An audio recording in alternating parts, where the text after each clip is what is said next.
A ver, situémonos. Primavera de 1917. Rusia es un auténtico caos. El zar acaba de caer y nadie sabe muy bien qué va a pasar. Y en medio de toda esa incertidumbre, un hombre vuelve del exilio con un documento. 10 puntos que literalmente iban a ponerlo todo patas arriba. Esas eran las tesis de abril de Lenin. Y es que esa es la gran pregunta, la que estaba en la cabeza de todo el mundo en Petrogrado. Vale, has tirado abajo un imperio de siglos, genial, pero ¿y ahora qué? ¿Qué construyes sobre esas ruinas?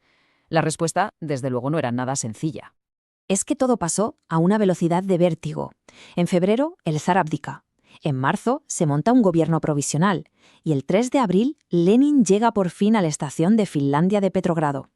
Pues bien, al día siguiente presenta un plan que deja a todos con la boca abierta. Para entender bien el bombazo que supuso, vamos a desgranar estas tesis paso a paso. Veremos cómo estaba Rusia, cuál era el problema según Lenin, la solución radical que planteó, el nuevo estado que tenía en mente, la táctica para conseguirlo y, cómo no, la que se lió cuando lo contó. Empecemos por el principio. Rusia en ese momento estaba en una situación rarísima, una encrucijada, porque en la práctica era una nación con 2 gobiernos a la vez. Lenin lo veía así. La primera fase de la revolución le había dado el poder a la burguesía, con su gobierno provisional. Pero ojo, al mismo tiempo, por debajo, estaba creciendo otra fuerza, y muy potente, los soviets, que eran los consejos de obreros y soldados. Una especie de poder paralelo que le disputaba la autoridad al gobierno oficial. Con este panorama de poder dual, Lenin va y hace su diagnóstico del problema. Y para él, el quiz de la cuestión estaba en la propia naturaleza del nuevo gobierno. El punto clave, el meollo de todo, era este. El gobierno provisional, para Lenin, era un gobierno de capitalistas. Y como tal, ¿qué es lo que hacía? Pues seguir metidos hasta el cuello en la Primera Guerra Mundial. Y en esto Lenin no se andaba con chiquitas, daba igual que hubiera un nuevo gobierno. La guerra seguía siendo, y cito sus palabras, una guerra imperialista, de rapiña. Vamos, que no se luchaba por la revolución, sino por los intereses de siempre. Así que la conclusión era inevitable. Y muy radical. Ningún apoyo al gobierno provisional. Nada de nada. Había que dejar en evidencia, decía, la completa falsedad de todas sus promesas, sobre todo esa de que iban a buscar la paz. Vale, si el problema era el gobierno provisional, la solución no podía ser un parche. Tenía que ser un cambio total de las reglas del juego. No se trataba de reformar nada, sino de sustituirlo por completo. Las tesis lo dejaban clarísimo. Rusia estaba pasando de la primera etapa de la revolución, el poder en manos de la burguesía, a una segunda. Y esa segunda etapa tenía que poner el poder directamente en manos del proletariado y de los campesinos más pobres. ¿Y cuál era el vehículo para dar ese salto? Pues los soviets, claro. Para Lenin, los soviets de diputados obreros eran, sin más, la única forma posible de gobierno revolucionario. Volver a una república parlamentaria normal y corriente sería, decía, un paso atrás. Muy bien, pero ¿cómo sería ese nuevo Estado gobernado por los soviets? Porque esto no era solo una idea abstracta. Las tesis daban un montón de detalles, un auténtico plano de cómo debía ser. Lo que se proponía era, básicamente, dinamitar el concepto tradicional de Estado. Fuera policía, fuera ejército permanente, fuera burocracia. Todos los cargos públicos serían elegidos y, muy importante, se les podría echar en cualquier momento. Y la guinda del pastel, su sueldo no podía ser más alto que el de un obrero cualificado.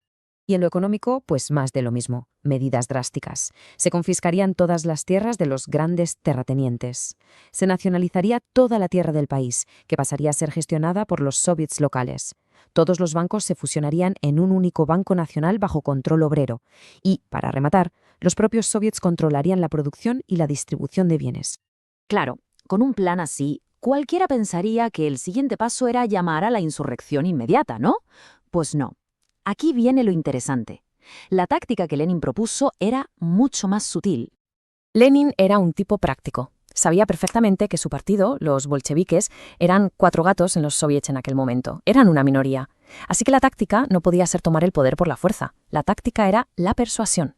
La tarea era, como él decía, explicar los errores de los demás partidos de una forma paciente, sistemática y tenaz. El objetivo, por tanto, estaba claro. Mientras fueran minoría, su trabajo era la crítica y la explicación. Se trataba de convencer a la gente, con la experiencia del día a día, de que la única salida era que todo el poder pasara a los soviets. Ganárselos poco a poco. Bueno, como es de imaginar, estas ideas no es que fueran recibidas con flores y aplausos, ni mucho menos. La reacción inicial, incluso entre sus propios compañeros socialistas, fue de shock, de rechazo total. Le llovieron las críticas, le acusaron de estar llamando a la guerra civil, y él respondía: ¿pero qué decís? Si mis tesis solo hablan de explicar las cosas con paciencia. Le echaron en cara que se oponía a la Asamblea Constituyente, y él contestaba que sin el poder de los soviets, esa asamblea no llegaría a celebrarse nunca. Quizá la crítica más famosa, la que ha pasado a la historia, fue la de Georgi Plejánov, el llamado padre del marxismo ruso. Dijo que el discurso de Lenin era simplemente delirante. La respuesta de Lenin fue de una ironía brutal. Si estuve delirando 2 horas, ¿por qué cientos de oyentes aguantaron ese delirio? Y para terminar de rematarlo todo, las tesis pedían una ruptura simbólica pero muy potente. Proponían cambiar el nombre del partido, dejar de llamarse socialdemócrata, un nombre que para Lenin estaba manchado por todos los partidos europeos que habían apoyado la guerra, y pasar a llamarse Partido Comunista. Al final, todo nos deja con una pregunta flotando en el aire. ¿Fueron estas tesis un plan maestro para la tiranía, como decían sus críticos, o eran en realidad la expresión de lo que la gente de la calle en Rusia pedía a gritos en 1917? Paz, tierra y pan.